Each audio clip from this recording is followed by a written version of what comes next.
It's very nice to be here. Thank you, Nicole. Hi. For inviting me.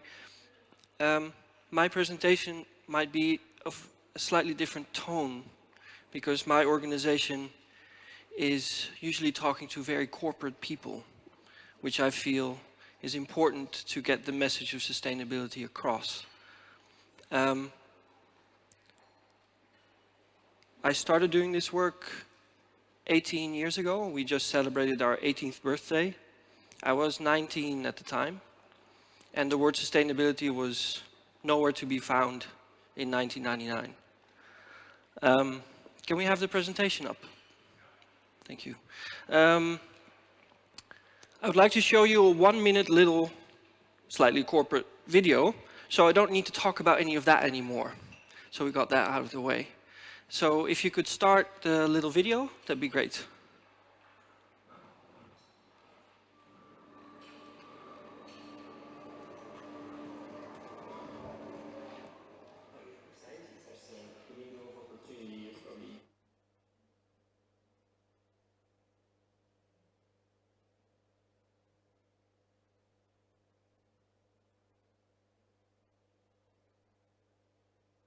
To make it better together.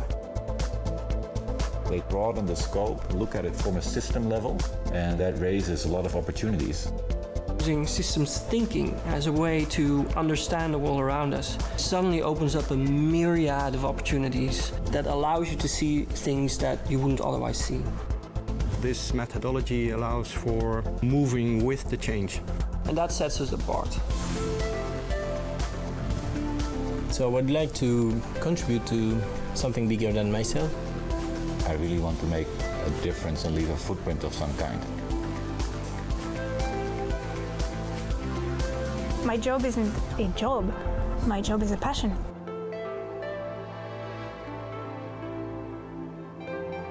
Don't rush to the answer, but first challenge the question. Okay, that was that. I would like to talk to you about time. This is something that Graeme also referred to, so thank you for that, with his beautiful lecture about, you know, we do not work in a blank slate, and nor will we in the future. Actually, we also do trend analysis, as you said, and I have stood in front of architects and reported that indeed the time that we will work on blank slate new development is pretty much over. And that scares some and that excites others, and I think it should be exciting. Inhabiting time is how I would phrase it, is that we oh, this doesn't work.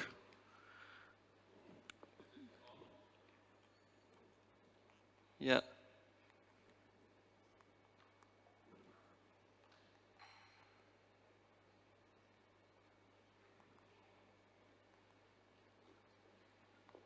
Okay, we'll make do. So there are other patterns in the urban environment that are changing. One very interesting one that is almost gone by unnoticed is that up until the year 2005, more or less, people would find a job that they would love and then they would move there. Now that trend has been reversed. Now people try to find a place where they love to live and then they find a job. And interestingly enough, that has an incredibly large impact on how corporations work. And on how corporations work because they want to get the best talent, where they used to have, let's say, Silicon Valley, just a park with lots of companies there. What happens now is the corporations are moving back into the city because the city is where people want to live. So that's where the smart brains are. So therefore, that's where they want their offices to be. Which also means that even large corporate headquarters are starting to re-inhabit the city. Of course, there's many other trends in urbanism that are going on. The biggest one, the increased urbanization, as we are probably all aware of. And then there's all these smaller ones, such as, for example, the trend of the self-driving car, which is completely changing what I would call the interior of the city, with parking spaces vanishing and the public space being returned to the pedestrian and the bicycle. What we do today, and one of the reasons that we are focusing on sustainability, is because what we do now has repercussions for the future, obviously. How that exactly works, nobody can predict. We cannot predict the future, just as we can't really predict the weather more than 3 days out, because it's a chaotic system. So anyone who says that they know what's going to happen in 10 years, well, the trick is, and that trick for us has been, is how do you create something that is resilient to face an uncertain future? Basically, it should be adaptive, it should be flexible, it should be able to be reused, it should be circular, it should be this and it should be that. But also it should be loved. And that's something that we feel is very important, and that's why design has become one of the main aspects of our investigation, but also the psychological realm involved with design. And a lot of that, for a lot of people, has to do with very small scale things. You know, the feeling of how something touches, temperature, the presence of other people, and so on. And it has less to do with aesthetics as maybe sometimes a big focal point in design. Oh, there we go.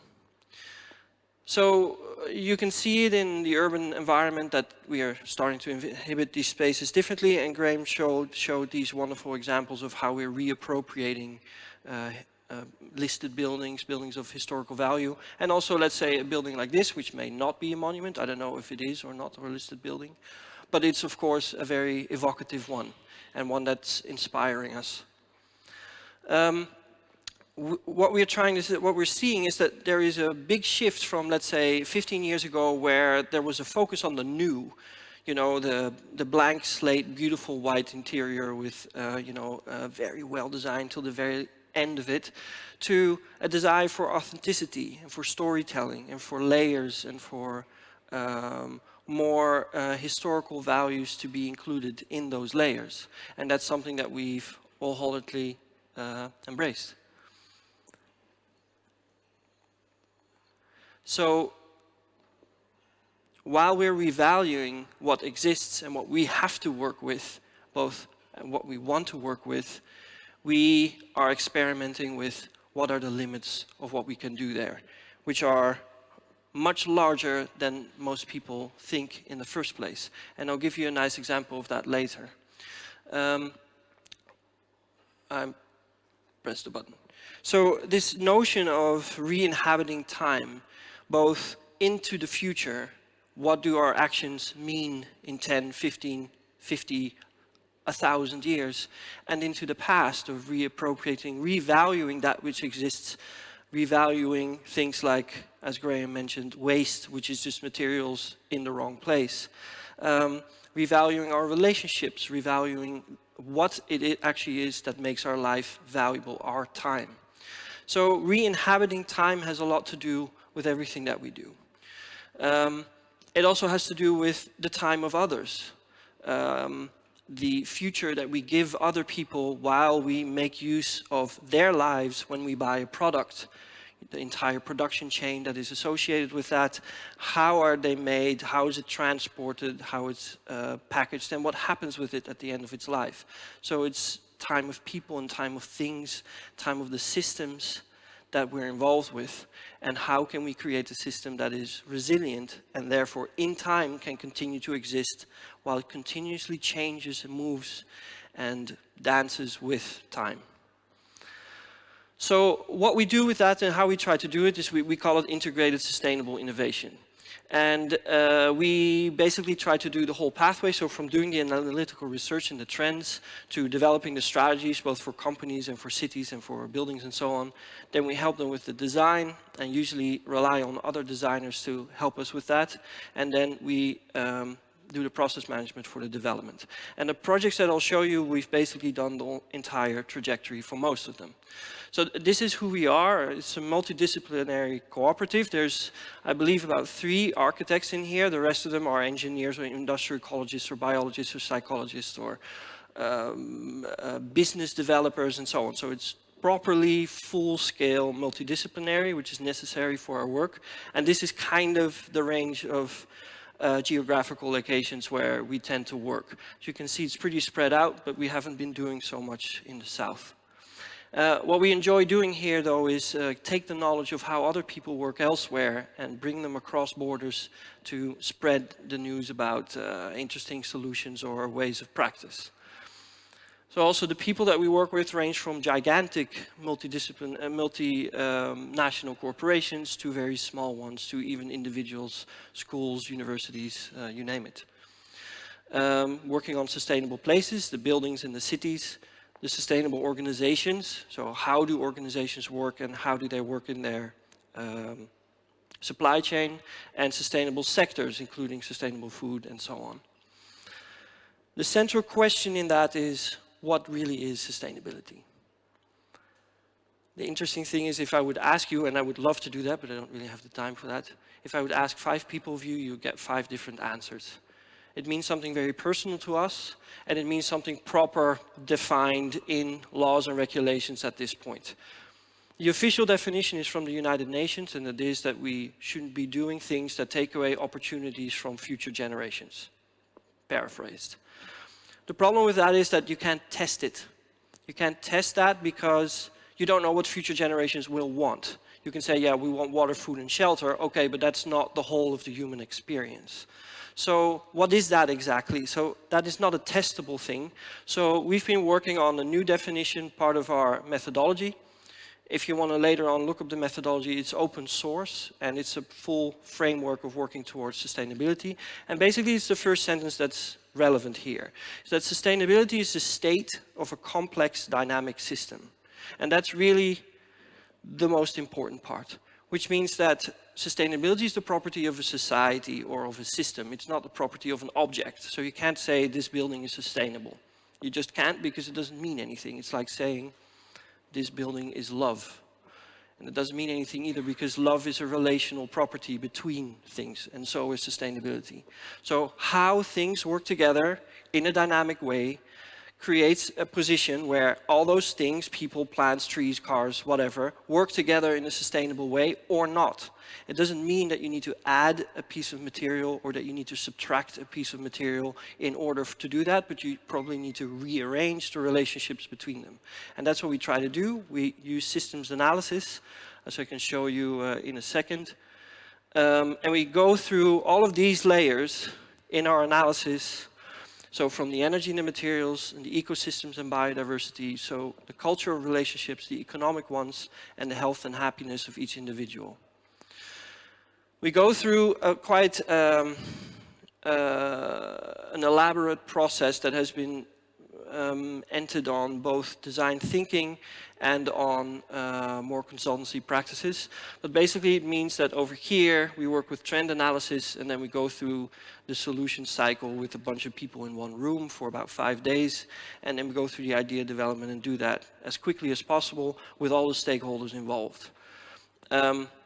The systems analysis often consists of images like this, where we try to take all this complexity and make it graphic, because we can simply understand and process things much better when they are in a graphic form, especially if it's overwhelming amounts of information. And these give insight, and they're great communication tools as well, and that's also where design comes in the tools that we use to arrive at our solution rather than just making the solution.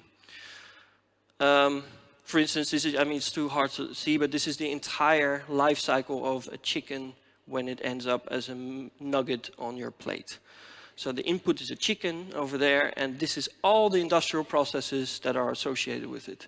And it allows you to see where you can optimize, improve, or even completely remove parts of these systems.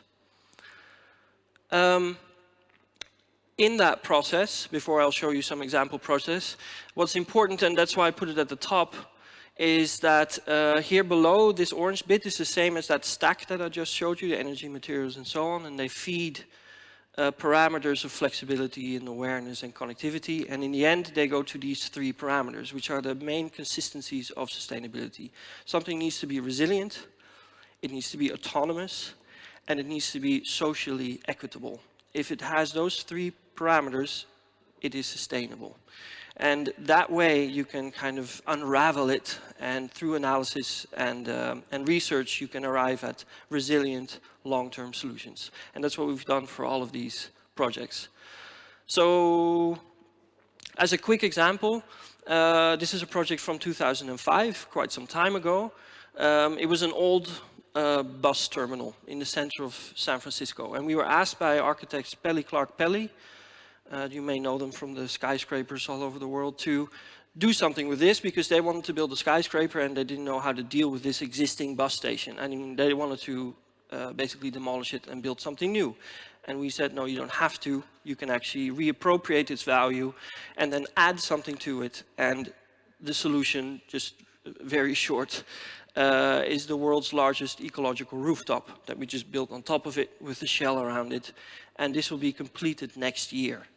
This is a very, short explanation of a project that went from something completely different to something unexpected, then won the competition, being executed, and then after 13 years of construction, we end up with that. At the detail level, it is really about all these flows and how things are related to one another. And we're talking about energy and material flows, but also talking about value flows and the flow of the biological entities that are in that system.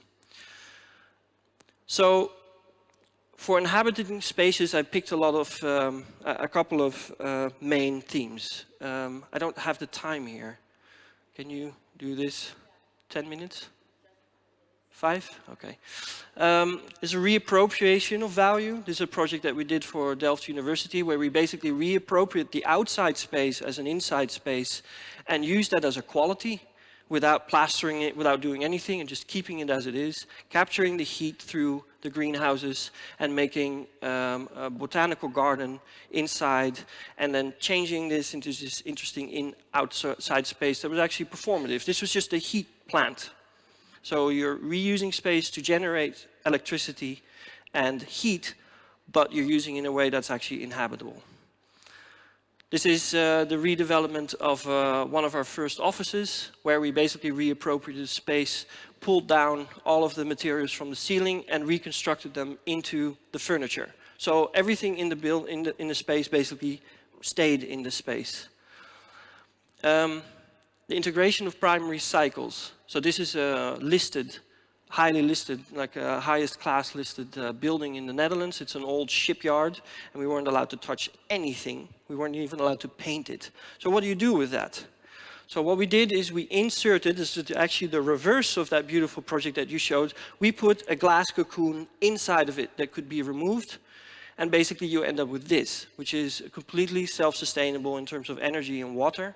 And it becomes an office that can also be removed again because it's modular, using greenhouse technology that is fairly cheap and existing. Also in integrating cycles is looking at these systems from a professional perspective, from an engineering perspective, and you get all these different ideas and solutions. So this is of one neighborhood where all the energy and material flows are connected with one another. And you see there's numbers, so you actually encounter, like it can be a nice idea, but if you really start to do the engineering of it, you encounter completely different solutions that you would never have come up with in the first place. Part of that is the embedding of ecosystems, which has been incredibly important for us. So part of that is using it to generate food, which is one of the largest challenges that we have as a society. And we've created an internal ecosystem which uses about 500 different plants and animals that are all connected to one another on a biological level to support each other, so you don't need pesticides and you don't need any fertilizers, artificial fertilizers. So again, it'll come down to the engineering whether or not that idea works, and we worked for 7 years to actually execute this, and now we're working in Estonia, of all places, to try to build the first one.